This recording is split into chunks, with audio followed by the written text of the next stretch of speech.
berbahagia Ibu dan Bapak guru hebat. Pada video kali ini kita akan membahas tentang salah satu program disiplin positif yang diterapkan di lingkungan sekolah yang dikenal dengan nama restitusi.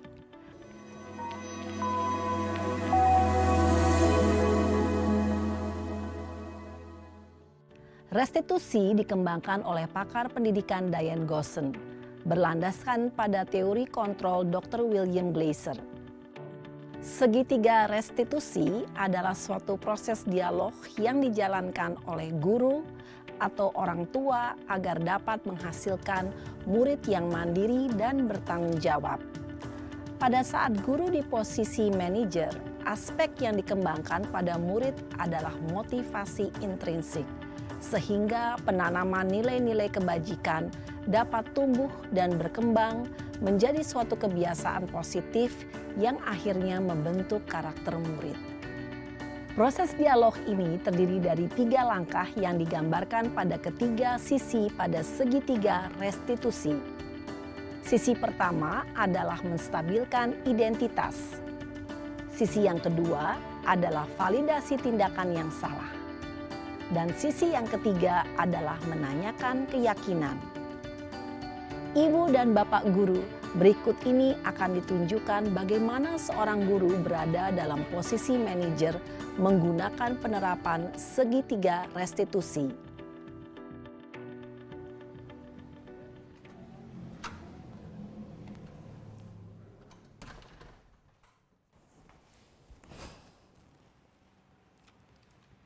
Siang, Sarah. Siang, Pak. Sudah lama nggak ketemu Sarah? Kenapa hari ini ada di sini? Kesel, Pak. Kesel banget. Masa aku dikatain tukang fitnah, Pak? Ya aku marah lah. Aku balik ngatain Eka di depan kelas. Kesel banget.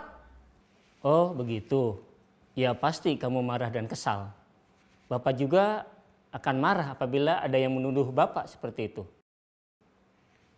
Kemudian, pada saat itu, kamu mau melakukan apa? Ya saya langsung ngatain Eka lah, Pak. Kesel banget. Saya bentak-bentak dia depan teman-teman lain. Oh, begitu. Pasti kamu melakukan seperti itu karena suatu alasan tertentu, bukan? Iyalah, masa saya diam saja, Pak? Ya saya bela diri lah. Masa saya dituduh tukang fitnah? Ya wajarlah. Mempertahankan harga diri itu sesuatu yang penting buat kamu. Untung kamu tidak bertindak lebih gegabah lagi. Hanya membentak-bentak. Iya, Pak. Untung saya masih bersabar dan hanya membentak saja. Sudah gemes padahal, saya pasti bela diri lah. Ya pasti ya, tapi kamu memilih untuk tetap bertahan dan bersabar. Kamu memilih untuk tidak berbuat lebih parah lagi, bukan? Iya. Nah, sekarang coba kita lihat lagi. Tindakan kamu yang bentak-bentak Eka di kelas. Tindakan kamu itu kira-kira sesuai dengan keyakinan kelas atau prinsip kamu tidak? Enggak lah, Pak. Capek, Pak, jadi pemarah. Jadi keyakinan atau prinsip mana yang kurang sesuai dengan keinginan kamu? Ya, saya sebenarnya sangat menghargai orang lain. Mungkin saat itu saya menjadi emosi, jadi tidak menunjukkan sikap itu. Kamu meyakini tidak? Menghargai orang lain itu penting buat kamu? Yakinlah, Pak. Iya, setuju. Kita harus saling menghargai. Namun, ada juga keyakinan yang kita sepakati yang perlu kita jalankan apabila kita sedang marah, bukan? Ya saya bisa lebih proaktif, mulai dengan diri sendiri. Saya bisa jadi lebih bersabar, mengambil waktu jeda untuk berpikir mau apa selanjutnya. Kira-kira kamu bersedia memperbaiki masalah ini tidak? Bersedia, Pak. Kalau kamu memperbaiki masalah ini, kamu akan menjadi orang seperti apa? Saya akan menjadi orang yang bertanggung jawab kali ya, Pak. Dan senantiasa proaktif. Iya, menurut kamu bagaimana rasanya menjadi orang seperti itu? Ya nyaman lah, bangga bisa bersabar dan menahan diri. Baiklah kalau begitu. Yuk kita pikirkan bagaimana memperbaiki masalah ini.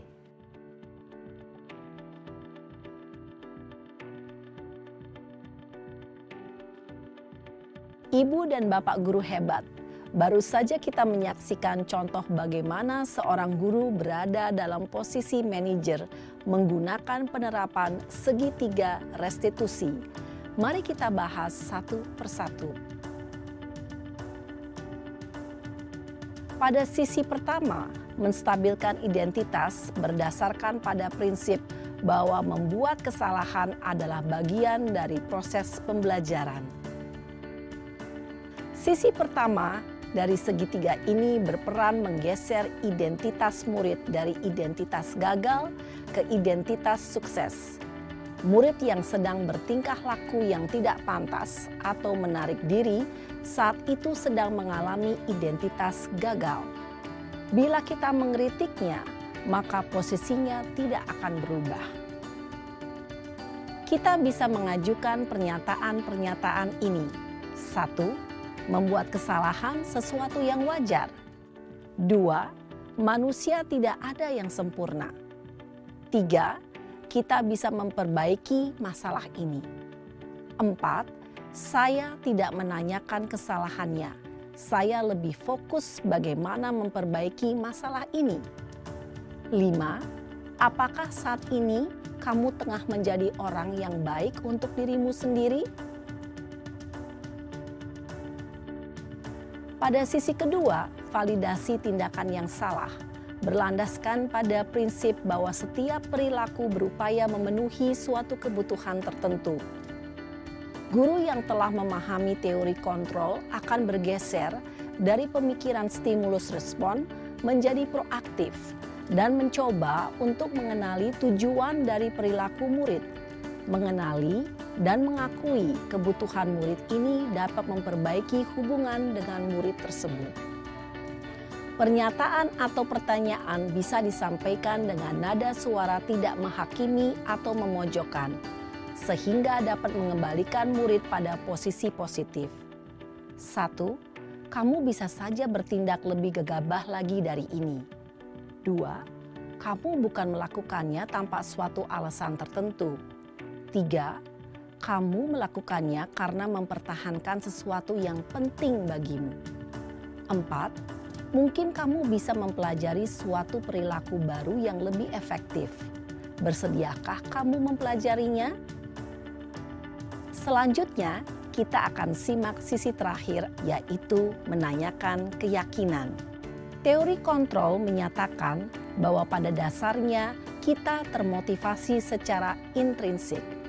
Pada saat perilaku yang salah telah divalidasi dan identitas sukses telah stabil, maka murid telah siap mengaitkan keyakinan-keyakinannya dengan tindakannya yang salah dan pemikirannya telah bergeser ingin menjadi orang yang dituju. Pertanyaan-pertanyaan ini dapat mengaitkan keyakinan-keyakinan yang dianut murid. 1. Sebagai keluarga atau kelas, apa yang kita yakini? 2. Nilai-nilai apa yang telah kita sepakati? 3. Seperti apa gambaran sebuah kelas yang ideal bagi kamu? 4. Kamu ingin menjadi orang seperti apa?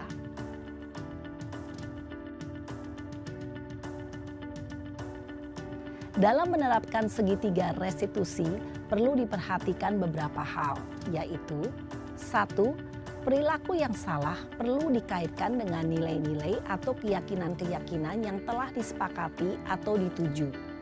2. Kesediaan orang yang melakukan kesalahan untuk memperbaiki masalah. 3. Pemecahan masalah sebisa mungkin relevan atau memiliki hubungan dengan masalah yang ada. 4. Usaha. Perlu adanya suatu usaha perbaikan dari pihak yang berbuat kesalahan. 5. Waktu. Perlu didedikasikan waktu dari pihak yang berbuat kesalahan. Tanyakan kapan akan mulai diberlakukan usaha untuk memperbaiki masalah. Dengan memahami struktur penerapan segitiga restitusi, diharapkan guru dapat menerapkan posisinya sebagai manajer dengan mengajukan pertanyaan-pertanyaan bermakna yang dapat membuat murid menjadi lebih percaya diri, bertanggung jawab, dan mandiri. Nah, ibu bapak guru perlu tidaknya mengikuti ketiga tahapan dalam segitiga restitusi bergantung pada ringan beratnya suatu permasalahan. Misalnya, bila permasalahan tersebut ringan, maka tidak perlu dijalankan secara berurutan, Bahkan bisa semudah menanyakan apa keyakinan yang kita sepakati. Dengan menjalankan segitiga restitusi, dengan mengajukan pertanyaan-pertanyaan bermakna, diharapkan murid menjadi lebih kuat secara pribadi, dapat membuka wawasan murid agar dapat menyelesaikan permasalahannya sendiri, semakin percaya diri, mandiri, dan merdeka. Salam dan bahagia, Ibu Bapak Guru hebat.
Salam bahagia Ibu dan Bapak Guru hebat.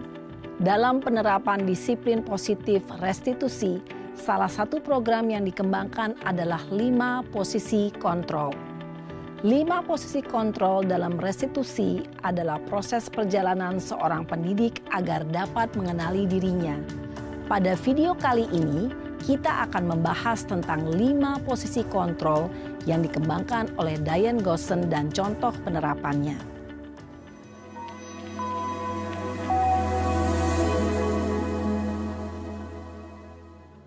5 posisi kontrol itu adalah 1. Posisi penghukum. 2. Posisi pembuat merasa bersalah. 3. Posisi teman. 4. Posisi pemantau atau monitor. Dan 5. Posisi manajer. Untuk lebih memahami kelima posisi tersebut, mari kita saksikan kasus Naren yang terlambat hadir 20 menit di sekolah dan melihat bagaimana kelima posisi kontrol dalam menghadapi masalah tersebut.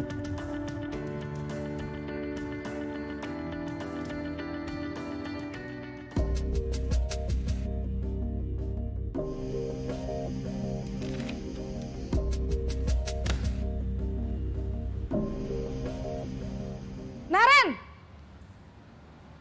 Sini kamu! Selamat pagi, Bu. Selalu terlambat. Kamu deh, pasti terlambat. Maaf, Bu. Saya... Apa? Apa coba? Alasan kamu apa lagi? Kapan sih kamu tidak terlambat? Malas sekali ya kamu jadi anak. Saya... Dasar pemalas. Gak kapok-kapok sih kamu. Sudah berapa kali terlambat? Sana. Kamu keliling lapangan basket 2 kali. Kenapa saya harus keliling lapangan basket, Bu? Kenapa? Kamu mau lawan ibu? Berani-beraninya jawab. Sudah terlambat, masih berani jawab pula. Sekarang, keliling lapangan basket 5 kali sekalian. Biar kapok. Cepat. Pergi sana ke lapangan basket.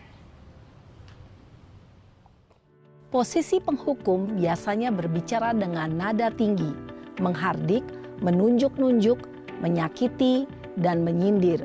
Hukuman bisa berupa fisik maupun psikis. Ibu dan Bapak Guru hebat, dampak yang terjadi pada murid ketika guru berada pada posisi penghukum adalah murid cenderung akan memberontak, bahkan menyimpan dendam.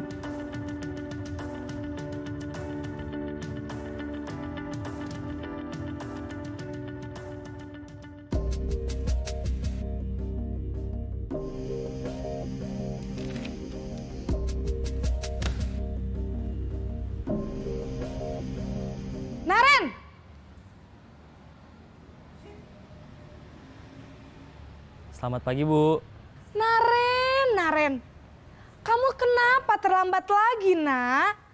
Ya Tuhan, Naren. Kamu senang ya bikin ibu susah ya? Kalau kamu terlambat lagi, nanti ibu yang ditegur bapak kepala sekolah, Nak. Disangka ibu tidak bisa membina kamu. Duh, gimana ini? Maaf, Bu.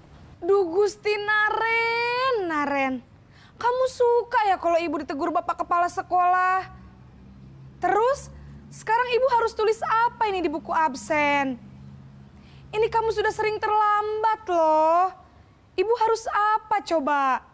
Maaf, Bu. Maaf sekali. Ya sudah, lain kali jangan bikin ibu susah lagi ya, Nak ya. Ibu tidak akan kuat lagi kalau kamu begini terus. Bisa jantungan kalau ibu ditegur bapak kepala sekolah. Sana cepat ke kelas. Maaf ya, Bu. Maaf sekali. Posisi pembuat rasa bersalah berbicara dengan nada tenang, cenderung lembut. Namun kata-kata yang diutarakan membuat murid merasa menjadi orang yang gagal. Memandang buruk dirinya sendiri, merasa tidak berharga, dan tidak sanggup membahagiakan orang lain. Ketika guru mengambil posisi pembuat rasa bersalah, murid akan menganggap dirinya yang bersalah dan ia akan menyimpan emosi negatif tersebut di dalam dirinya.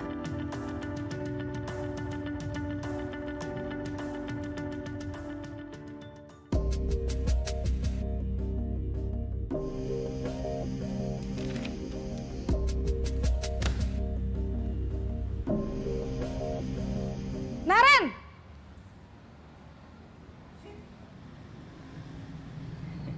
Selamat pagi, Bu. Wah, sudah jam berapa ini, Nak? Terlambat lagi ya, sayang. Iya, Bu. Habis ibu saya lupa bangunkan saya, Bu. Kamu malah menyalahkan ibu kamu. Kamu bukannya anak yang larinya paling kenceng. Kok terlambat sih? Iya, Bu. Saya memang terlambat bangun tadi. Jadi, biarpun saya lari kencang, tetap gak kekejar, Bu. Ya sudah sana, nanti lain kali larinya lebih kenceng lagi ya. Biar gak terlambat lagi. Bikin seneng ibu, demi ibu. Bisa kan? Bisa lah, Bu. Ya sudah sana masuk kelas. Ibu beresin urusan absen kamu. Kamu ini ada-ada saja. Dalam posisi teman, guru berbicara dengan nada suara ramah, akrab, cenderung bersenda gurau untuk menjaga suasana tetap santai. Murid akan merasa senang, aman, dan akrab dengan guru. Identitas yang tercipta adalah identitas sukses atau berhasil. Namun, perlu diingat, karena ini masih dorongan eksternal, maka ada faktor ketergantungan dari murid kepada orang tertentu. Di sini guru absennya, sehingga di lain waktu murid bisa berperilaku baik, namun hanya kepada orang-orang tertentu saja.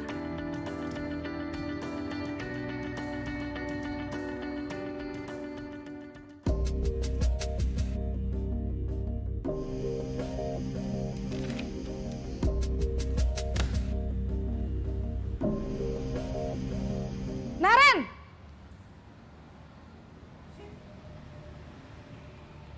Selamat pagi, Bu. Naren, apa peraturan sekolah kita tentang jam berapa kita harus masuk sekolah, Nak? Kita harus di sekolah jam 7, Bu. Iya, betul. Sekarang sudah jam 7.20. Naren sudah tahu konsekuensinya jika terlambat hadir. Paham, Bu.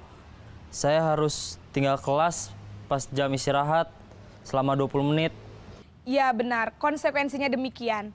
Jadi nanti jam 9.30 pas istirahat, kamu harus tinggal di kelas, kerjakan tugas tambahan untuk ketertinggalan kamu, ya? Baik, Bu. Posisi pemantau mengandalkan penghitungan atau data untuk mengontrol murid. Guru mengarahkan murid berdasarkan peraturan dan konsekuensi. Seorang pemantau menunjukkan bahasa tubuh dan ekspresi wajah yang datar dan cenderung formal.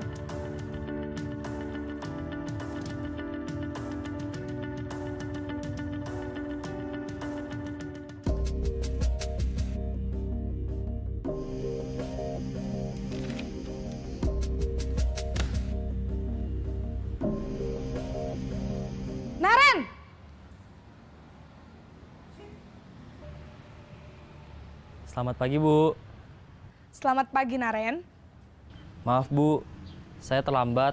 Iya, sekolah masuknya jam 7, sekarang sudah jam 7.20. Jadi sekarang bagaimana ini, Naren? Maaf, Bu. Saya lupa setel alarm saya semalam.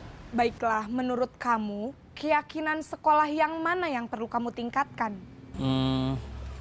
Menghargai diri sendiri dan orang lain mungkin ya, Bu. Setuju. Jadi, apakah Naren meyakini prinsip saling menghormati tersebut? Iya, Bu. Saya meyakininya. Apakah Naren bersedia memperbaiki masalah keterlambatan ini? Bersedia, Bu. Bagaimana kamu akan perbaiki masalah keterlambatan ini? Saya akan coba untuk tidak lupa menyetel alarm saya, Bu. Baik, kalau Naren lupa menyetel alarm di rumah, ada orang yang kira-kira bisa bantu mengingatkan tidak? Ada, Bu. Kakak saya, Kak Ema. Ada lagi selain Kak Ema?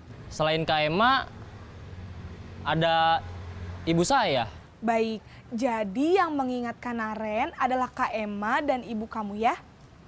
Kira-kira akan mulai setel alarm kapan nih, Naren?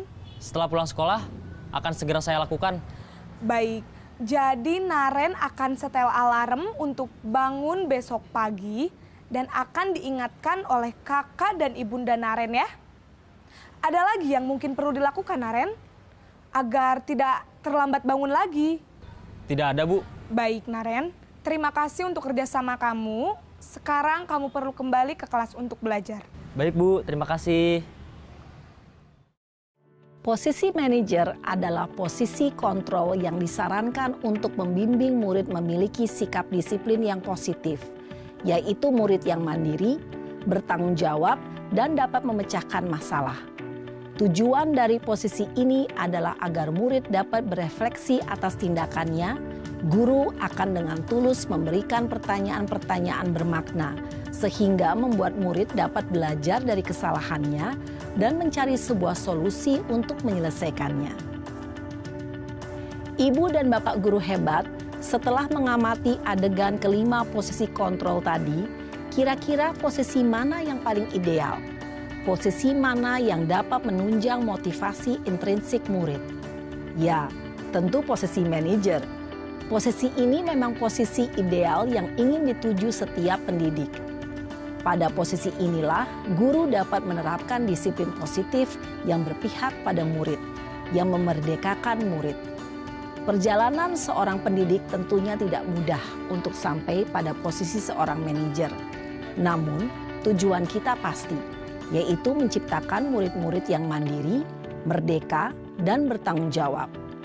Semoga penggambaran 5 posisi kontrol yang telah diperlihatkan ini dapat menjadi ajang refleksi bagi kita semua, agar dapat terus mengasah dan menerapkan disiplin positif yang memerdekakan murid. Mari terus berlatih dan bersemangat. Selamat menerapkan. Salam dan bahagia, Ibu dan Bapak Guru hebat.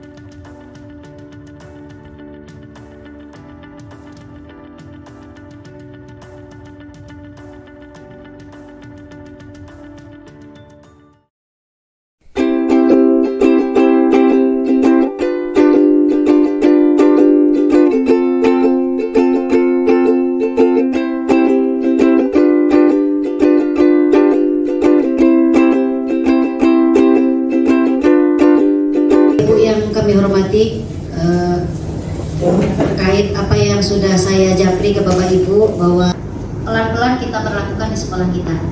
Kita mulai dari kelas 10 karena memang pionernya ya di kelas 10 itu kita akan mulai belajar. Sehingga kita dapat berkumpul di ruang pertemuan ini dengan keadaan sehat-sehat walafiat. Kemudian selawat beriringan salam, tak lupa kita junjungkan Nabi Muhammad SAW. Untuk melakukan sosialisasi.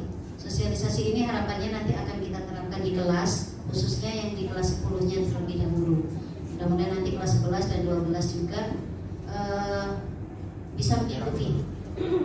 Baik Bapak Ibu semuanya, untuk selanjutnya waktu dan tempat kami persilakan kepada Pak Ade ya. Atau doa dulu atau gimana nih Pak? Assalamualaikum warahmatullahi wabarakatuh. Alhamdulillahirabbil alamin.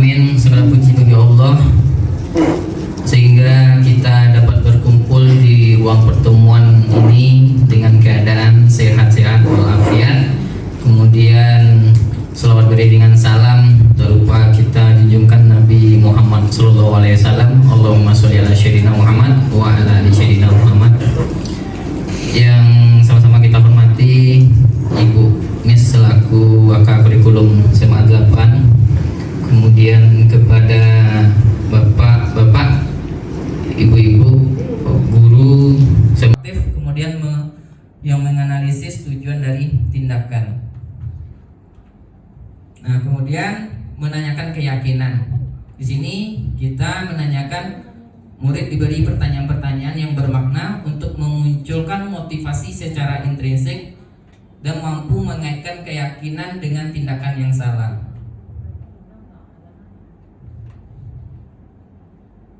Ini contoh video.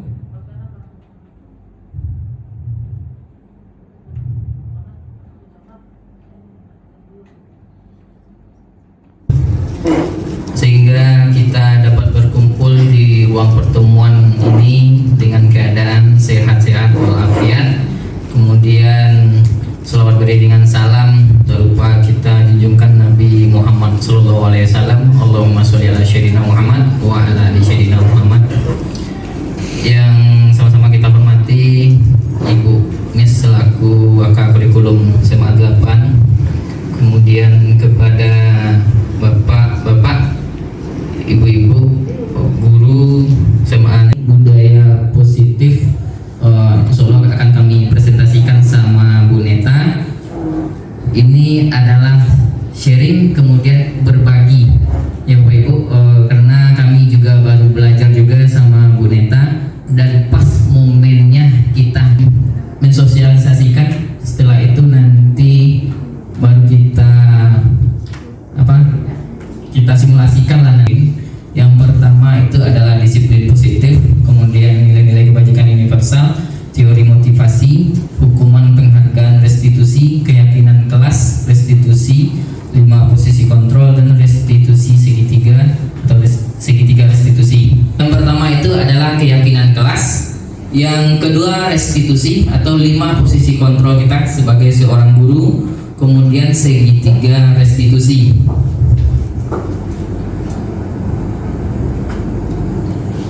Oke, apa itu budaya positif? Budaya positif itu adalah merupakan nilai-nilai atau keyakinan dan kebiasaan di sekolah yang berpihak kepada murid agar murid dapat berkembang menjadi pribadi yang kritis, penuh rasa hormat dan bertanggung jawab. Nah, nilai-nilai budaya inilah yang akan kita terapkan nanti di kelas atau di sekolah kita. Kemudian salah satu budaya positif itu dikembangkan yang namanya keyakinan kelas. Nah, keyakinan kelas itu kesepakatan kita. Biasanya kan kita pas di awal masuk pembelajaran baru itu kan bikin aturan kelas di setiap mapelnya sama Bapak Ibu. Kemudian itu istilahnya ini disebut dengan namanya keyakinan kelas. Nah, di keyakinan kelas di sini ini nanti akan merupakan berisi nilai-nilai atau prinsip universal yang disepakati bersama-sama anak, kemudian tak lepas dari latar belakang suku, negara, bahasa maupun agama. Kemudian dengan adanya keyakinan kelas di sini tujuannya adalah akan berorientasi pada profil nilai-nilai profil pelajar Pancasila. Mungkin sudah sama-sama ketahui ya, profil pelajar Pancasila: beriman dan bertakwa kepada Tuhan Yang Maha Esa, berakhlak mulia, kebinekaan global, bergotong royong, kreatif, bernalar kritis, serta mandiri. Akan berorientasi ke sana. Nah, ciri-ciri keyakinan kelas ini yang pertama, atau ciri-ciri keyakinan kelas atau kesepakatan kelas, ciri-cirinya pertama itu bersifat lebih abstrak ya daripada peraturan yang lebih rinci dan konkret. Jadi nilai keyakinan kelas ini harus berorientasi juga terhadap peraturan-peraturan atau tata tertib sekolah. Kemudian berisi pernyataan-pernyataan universal yang dibuat dalam bentuk kalimat positif. Jadi dari kalimat-kalimat negatif itu akan kita rubah menjadi dalam bentuk kalimat positif. Kemudian dibuat dalam jumlah banyak sehingga mudah diingat dan dipahami oleh semua warga kelas. Artinya dibuat dalam bentuk poin-poin nantinya biar mudah, kemudian mudah diingat oleh anak nantinya. Kemudian keyakinan kelas merupakan sesuatu yang diterapkan di lingkungan kelas. Artinya apa? di lingkungan kelas, misalnya terhadap saya mata pelajaran fisika, bagaimana aturan-aturannya nanti atau kesepakatan saya sama anak dalam merumuskan keyakinan kelas. Kemudian pembuatan keyakinan kelas melibatkan seluruh warga kelas atau siswa melalui kegiatan curah pendapat. Nanti kita diskusikan sama anak, bagaimana impian anak, bagaimana pinginnya anak, gimana gitu intinya. Kemudian keyakinan kelas ditinjau kembali dari waktu ke waktu, istilahnya kita refleksi, jalan nggak kesepakatan kelas yang kita sepakati sama anak. Oke, di sini bagaimana cara menyusun langkah-langkah keyakinan kelas. Yang pertama, kita laksanakan sosialisasi melalui paparan singkat terkait keyakinan kelas kepada anak kita. Yang kedua, menyusun keyakinan kelas secara bersama-sama. Yang ketiga, membuat poster keyakinan kelas secara kelompok. Jadi nantinya setelah kita merumuskan, akhirnya dapatlah poin-poin dari keyakinan kelas yang kita buat, boleh kita tampilkan dalam bentuk poster atau dalam bentuk mading sehingga dapat dilihat oleh anak setiap harinya. Kemudian keyakinan kelas ditempatkan yang mudah dilihat atau dijadikan mading, jadi gampang dilihat sama anak, atau dijadikan dalam bentuk video atau poster. Selanjutnya, melakukan pendalaman pada setiap keyakinan melalui kegiatan-kegiatan sederhana di awal pembelajaran. Jadi setelah kita melaksanakan keyakinan kelas ini, nanti baru kita laksanakan bagaimana pembiasaannya atau refleksinya, bagaimana nantinya jalan nggak kegiatan keyakinan kelas kita ini, atau keyakinan kelas yang kita buat ini mana yang tidak jalannya, nanti akan kita evaluasi.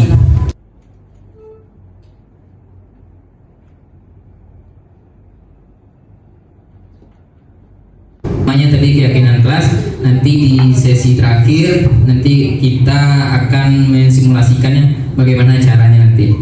Selanjutnya ada segitiga restitusi.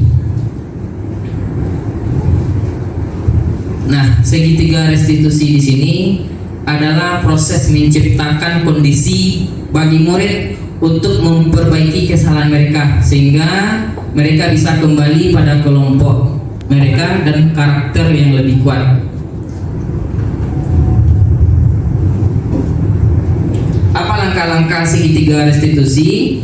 Yang pertama itu adalah menstabilkan identitas. Tujuannya di sini adalah untuk mengubah identitas anak dari orang yang dikatakan gagal, kemudian supaya tidak akan melakukan kesalahan dan akhirnya menjadi orang yang sukses. Jadi hubungannya antara keyakinan kelas tadi, misalnya kalau anak melanggar keyakinan kelas yang dilakukannya, nanti bisa kita apakan dengan namanya segitiga restitusi. Nanti ada contohnya, videonya nanti. Kemudian validasi tindakan yang salah. Maksudnya di sini adalah validasi tindakan yang salah, misalnya dari keyakinan kelas mana yang dilanggar anak tadi.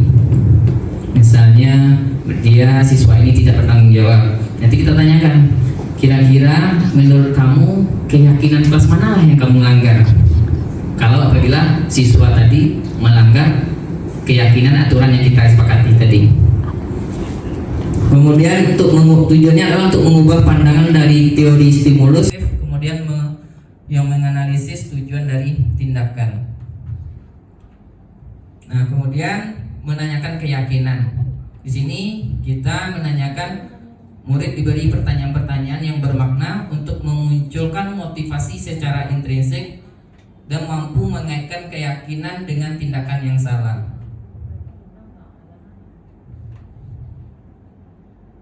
Ini contoh video.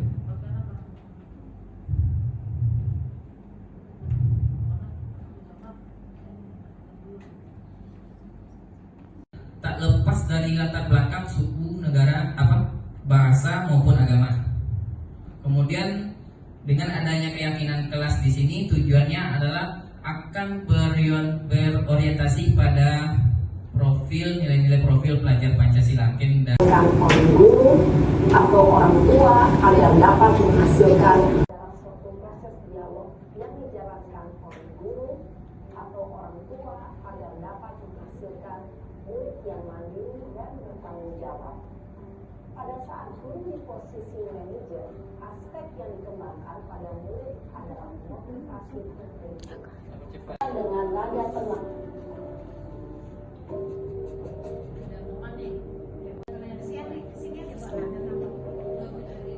Naren! Sini kamu!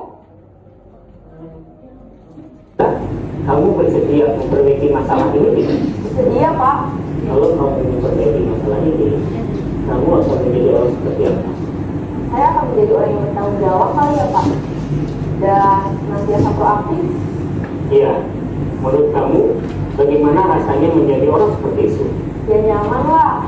Bangga bisa bersabar dan menahan diri. Baiklah kalau begitu. Yuk kita pikirkan. yang pertama itu adalah apabila anak melanggar dalam bentuk keyakinan kelas, bisa kita yang pertama menstabilkan identitas. Misalnya di sini dengan beberapa kalimat, berbuat salah itu tidak apa-apa. Kemudian dengan kalimat yang lainnya boleh Bapak Ibu menanyakan tentang ini. Tidak ada manusia yang sempurna. Biasa, namanya kita manusia pasti berbuat kesalahan. Selanjutnya, saya juga pernah melakukan kesalahan seperti ini. Kemudian Bapak Ibu tidak tertarik mencari yang salah, tapi Bapak atau Ibu cuma di sini mencari solusi permasalahan. Mungkin dengan kalimat-kalimat ini bisa kita pertanyakan ke anak kita yang namanya menstabilkan identitas. Selanjutnya, validasi tindakan yang salah. Ini kalimatnya, pertanyaannya, padahal kamu bisa melakukan yang lebih buruk dari ini ya. Kemudian contoh kalimat yang lainnya, kamu pasti punya alasan mengapa kamu melakukan hal itu. Selanjutnya, kamu patut bangga pada dirimu sendiri karena kamu telah melindungi sesuatu yang penting buatmu. Kemudian tindakan menanyakan keyakinan. Apa yang kita percaya, yakini sebagai kelas atau keluarga. Kemudian nilai-nilai umum apa yang telah kita sepakati. Kan di awal kita udah bikin kesepakatan kelas. Jadi pertanyaannya, kira-kira kesepakatan kelas mana yang kamu langgar? Bisa dengan bahasa kalimat kayak itu. Itu yang namanya segitiga restitusi. Untuk materi selanjutnya, 5 posisi kontrol, saya silakan ke Bu Neta. Bu Neta disuruh. Oke, terima kasih Pak Ade atas kesempatan yang diberikan.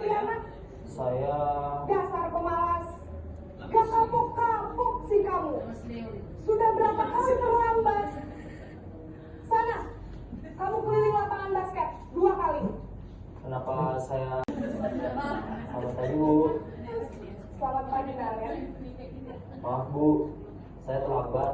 Iya, sekolah masuknya jam 7, sekarang sudah jam 7.20. Ucapkan terima kasih kepada Bu Miss yang telah memberi kesempatan dan waktunya sehingga kegiatan sosialisasi mengenai budaya positif insya Allah akan kami presentasikan sama Bu Neta. Maaf ya Bu, maaf sekali. Posisi pembuat rasa bersalah berbicara dengan nada tenang.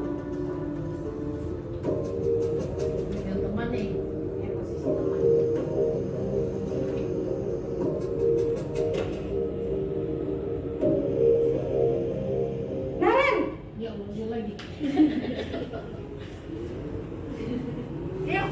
Selamat pagi Bu. Wah, sudah jam berapa ini, Nak? Terlambat lagi ya, sayang. Iya Bu, habis ibu saya lupa bangunkan saya Bu. Kamu malah menyalahkan ibu kamu. Kamu bukannya anak yang larinya paling kencang. Kok terlambat sih?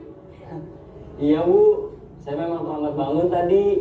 Jadi Bapak Ibu guru yang hebat, saya berdiri di sini bukan karena hebat. Kita semua sama. Saya hanya berbagi ilmu yang saya dapat di CGP.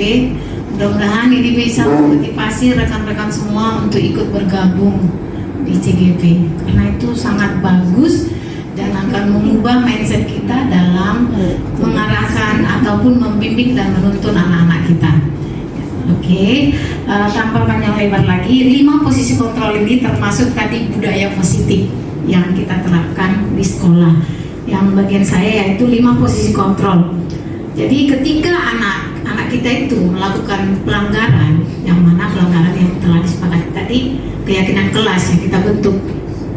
Lalu di sini ada 5 yang biasanya kita jalankan. Ada namanya penghukum. Lalu kedua pembuat merasa bersalah. Lalu ada juga teman, pemantau, dan manajer. Mari kita sama-sama lihat penghukum itu seperti apa. Nah, ini dia. Penghukum itu yaitu seorang penghukum bisa menggunakan hukuman fisik maupun verbal.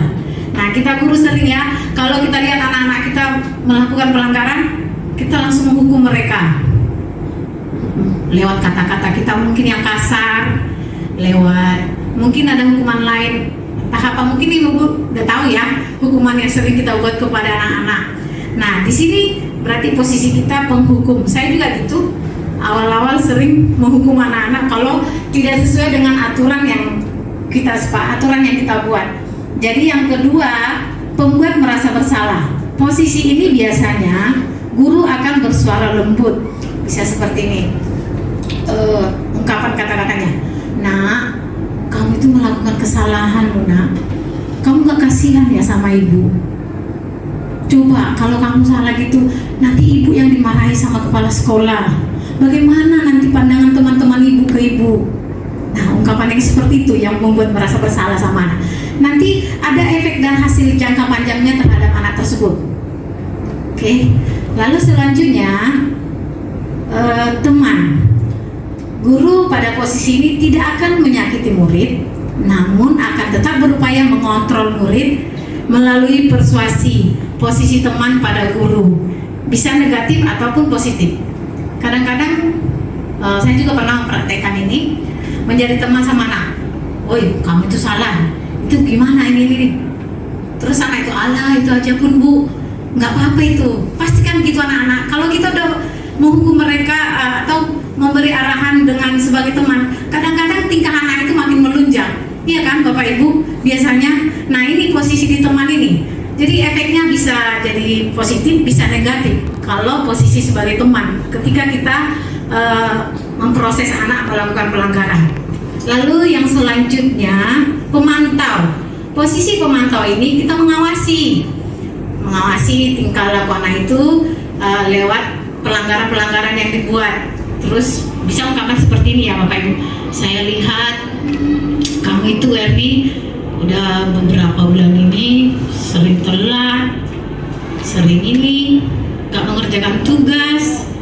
Nah, ungkapan yang seperti ini kita memantau. Tapi efeknya ke anak sih nggak terlalu nggak terlalu ekstrim efeknya sama anak, nggak mau meninggalkan hal-hal yang negatif di pikirannya. Oke, selanjutnya ada namanya manajer. Nah, di antara posisi yang 5 tadi, posisi ini yang paling sempurna, namanya manajer, yaitu di mana guru berbuat sesuatu bersama dengan murid, mempersilahkan murid mempertanggungjawabkan perilakunya, mendukung murid agar dapat menemukan solusi atas permasalahannya sendiri. Contoh tadi yang video yang dipaparkan oleh Pak Ade, yaitu anak tadi yang dia pelanggarannya marah-marah dengan teman ya Pak ya. Nah, di situ guru membicarakan dengan siswa, kamu itu loh nak sudah melakukan pelanggaran ataupun melakukan pelanggaran keyakinan kelas. Lalu, ayo apa penyebabnya? Share ke gurunya. Yuk kita cari sama-sama solusinya yuk. Bagaimana nanti agar kamu tidak marah? Atau kalau mungkin anak kita yang suka terlambat, kita jangan marahi bentak-bentak. Kamu itu suka terlambat dan begini segala macamnya. Kita perlu tanya, nak kamu kenapa terlambat? Oh karena ini bu, karena ini. Oke, lalu kalau kamu karena itu, kira-kira apa solusinya untuk langkah ke depannya supaya nggak terlambat? Nah itu yang mau kita sampaikan ke anak, mencari solusinya bersama. Oh saya ternyata terlambat itu karena main game, lama-lama tidur. Oke, berarti solusinya apa? Berarti saya tidak main game lagi. Lalu apa lagi solusinya nak? Saya akan minta mama untuk membangunkan atau kakak membangunkan saya. Oh iya bagus. Lalu untuk kesalahan kamu untuk mempertanggungjawabkannya, kira-kira apa yang mau kamu lakukan?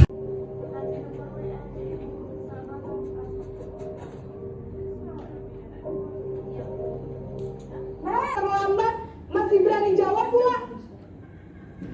Sekarang keliling lapangan basket. Terkait apa yang sudah saya japri ke Bapak Ibu bahwa sebenarnya ini adalah kegiatan guru penggerak ya Bapak Ibu ya. Hanya ada implementasinya untuk di sekolah. Saya langsung saja bahwa ini materinya adalah budaya. Naren. Tidak ada, Bu. Baik, Naren. Terima kasih untuk kerjasama kamu. Sekarang kamu perlu kembali ke kelas untuk belajar. Baik, Bu. Terima kasih. Apa? Apa coba? Alasan kamu apa lagi? Kapan sih kamu tidak terlambat? Siapa dikira nih? Malas sekali ya kamu jadi anak. Saya maaf, Bu. Duh Gusti Naren. Kamu suka ya kalau ibu ditegur bapak kepala sekolah? Terus, sekarang ibu harus tulis apa? Salam dan bahagia, ibu dan bapak guru hebat. Pada video kali ini kita akan membahas tentang salah satu program disiplin positif yang diterapkan di lingkungan sekolah yang dikenal dengan nama restitusi.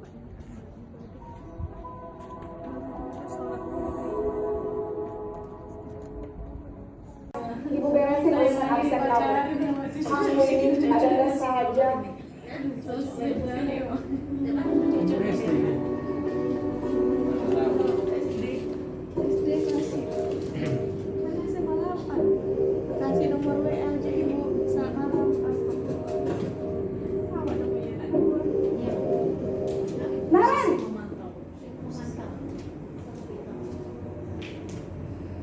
Selamat pagi, Bu. Naren, apa peraturan sekolah kita tentang jam berapa kita harus masuk sekolah, nak? Kita Istirahat, kamu harus tinggal di kelas, kerjakan tugas tambahan untuk ketertinggalan kamu, ya? baik, Bu.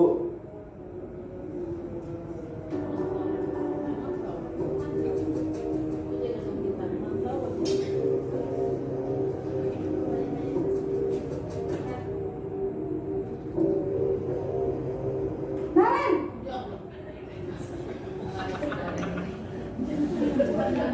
Selamat pagi, Bu.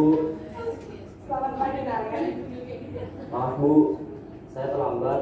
Iya, sekolah masuknya jam 7, sekarang sudah jam 7.20. Saya akan coba untuk tidak lupa menyetel alarm saya, Bu. Baik, kalau Naren lupa menyetel alarm di rumah, ada orang yang kira-kira bisa bantu mengingatkan tidak? Ada, Bu. Kakak saya, Kak Emma, ada ibu saya. Baik, jadi yang mengingatkan Naren Tadi saya sudah masuk ke kelas 10. Bu Rufiko kelas 10 berapa, Bu? 10.15 lagi. Mereka udah paham semuanya. Nanti keyakinan hasil rumusan itu suruh anak nanti mau diapain, mau di print atau mau dijadikan mading. Karena saya tengok ya di SMA 1 kemudian itu di ruang-ruang kelas itu udah ada di mading-mading itu, Bu. Kesepakatan kelas sama wali kelasnya ditempel. Nanti nilai kebajikan universal, teori motivasi, hukuman penghargaan restitusi, keyakinan kelas restitusi, 5 posisi kontrol dan restitusi segitiga atau segitiga restitusi. Di sini untuk menghemat waktu, jadi kami ngambil 3 poin saja sama Bu Neta. Yang pertama, suruh anak itu berkreasi nanti. Anak itu pasti bisa. Karena saya tanyakan sama anak-anak yang udah pengalaman melakukan itu, mereka ditempelnya kayak mading gitulah gitu di luar. Jadi saya coba-coba bikin tapi menerapkan saya belum tahu. Iya. Gitu. Kayak inilah gambarannya. Yang biasanya kita bikin kan aturan kelas kan, aturan kelasnya kita yang bikin sendiri. Jadi anak iya kan aja, iya bu, iya pak, kayak gitu aja selama ini kan. Jadi sekarang kita yang merumuskan bersama anak. Anak pinginnya yang bagaimana, suruh mereka.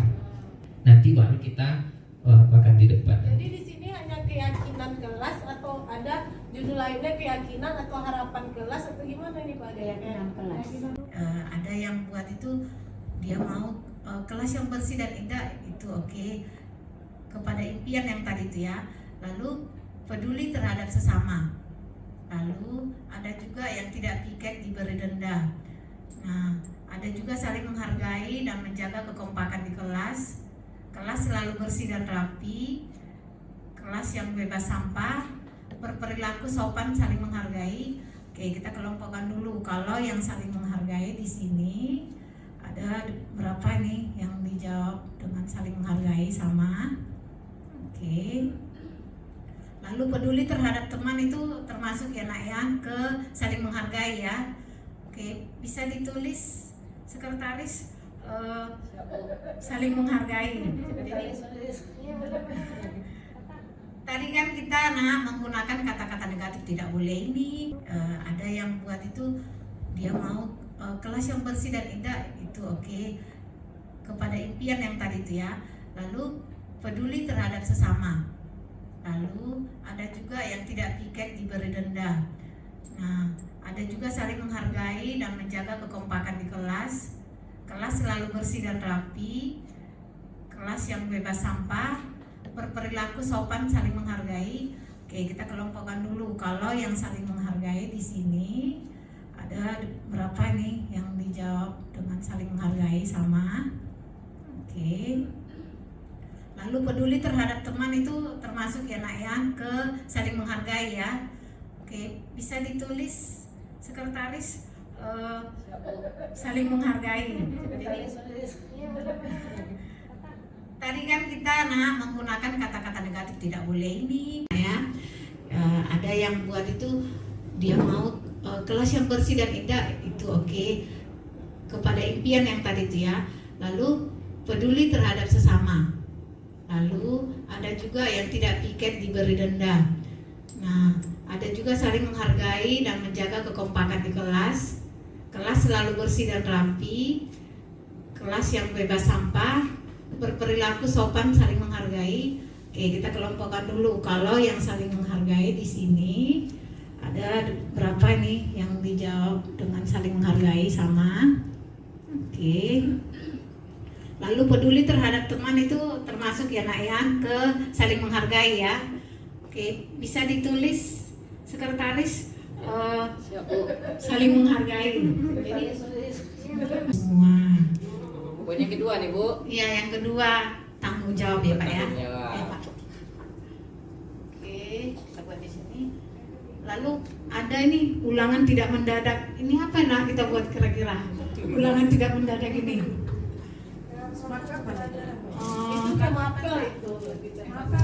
Lebih kepada guru mapelnya nak ya. Jadi berarti ke disiplin waktu lah Ibu. Oke, kita masukkan ke disiplin ya Pak ya. Disiplin. Disiplin. Udah ketiga ya. Disiplin pertama tadi tanggung jawab, yang kedua saling menghargai, yang ketiga disiplin. Oke. Selanjutnya saya mau kelas yang rapi, bersih, nyaman. Ini masuk tanggung jawab ya. Kita sama-sama menjaga kebersihan. Oke, masuk ke tanggung jawab. Bisa juga kebersihan juga Bu. Berarti saling menjaga kebersihan. Oke, boleh ke sana nanti. Kelas ciri-cirinya pertama itu bersifat lebih abstrak ya daripada peraturan yang lebih rinci dan konkret. Jadi nilai keyakinan kelas ini harus berorientasi juga terhadap anak-anak kan. Nah, kira-kira keyakinan kelas manakah yang kamu langgar? Nah, jadilah posisi kita tadi sebagai posisi manajer. Nah, habis itu baru kita pantau. Nah, Kemudian jalan nggak keyakinan kelas yang kita lakukan ini? Kita evaluasi nantinya. Yang pertama kesepakatan kelas. Di sini ada kebersihan kelas dan indah, peduli terhadap sesama. Berarti ini di kelompok menghargai. Kemudian petugas piket mengerjakan tugas sapu atau mengepel pada saat pulang sekolah. Teman-teman tidak piket, berarti kesepakatan kelas di sini adalah tentang kebersihan kelas. Kemudian selanjutnya kelas bersih, kelas menyenangkan, berarti masuk kebersihan kelas. Saling menghargai dan komponen-komponen kelas, berarti kesepakatan kelas menghargai. Ulangan tidak mendadak. Artinya apa di sini nih? Kalau ulangan tidak mendadak, itu adalah komunikasi di kelas.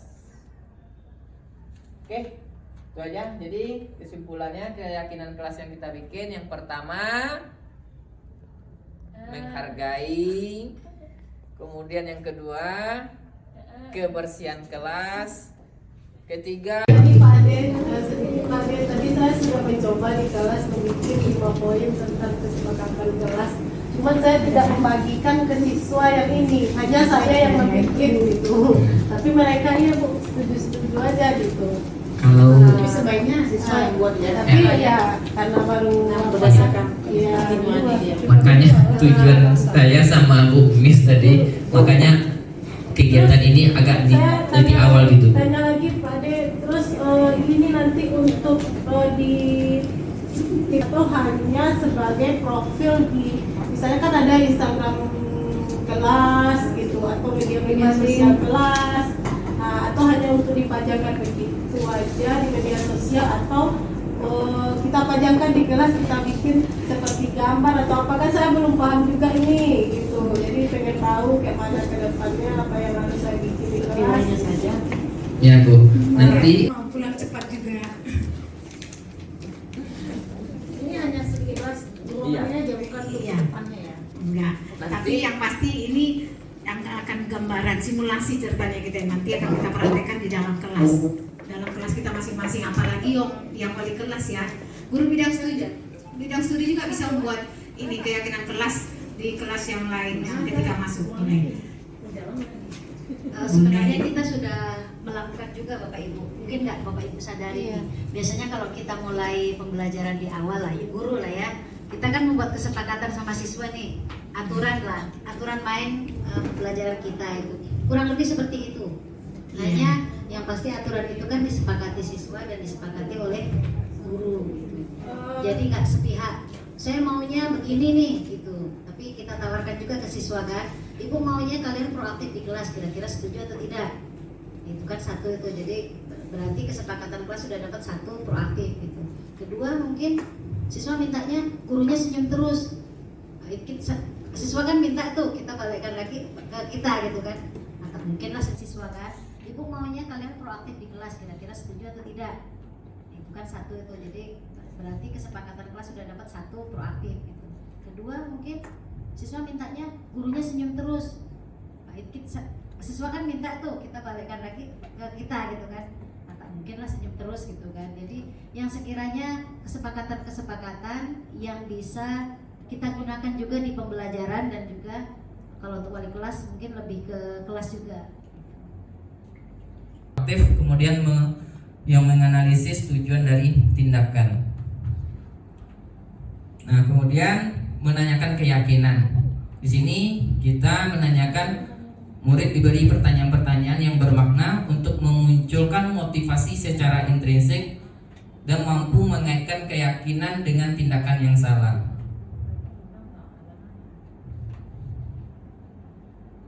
Ini contoh video.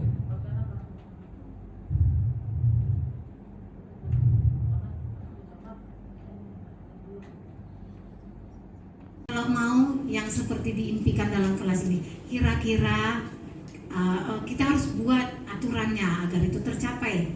Nah, kita ibu minta anak-anak ibu semua kira-kira apa aturan yang bisa kita gunakan untuk mendapatkan kelas yang kita impikan. Ibu sudah bagikan sticky note-nya, dituliskan di sana apa peraturan yang mau dijalankan di kelas kita. Jadi cobalah ibu-ibu ini sebagai anak-anak ini contohnya. Ini sebagai siswa. Iya, sebagai siswa kan. Ibu maunya kalian proaktif di kelas, kira-kira setuju atau tidak? Bukan satu itu, jadi berarti kesepakatan kelas sudah dapat satu proaktif gitu. Kedua mungkin siswa mintanya gurunya senyum terus. Siswa kan minta tuh kita balikkan lagi ke kita gitu kan. Maka mungkinlah senyum terus gitu kan. Jadi yang sekiranya kesepakatan-kesepakatan yang bisa kita gunakan juga di pembelajaran dan juga kalau untuk wali kelas mungkin lebih ke kelas juga.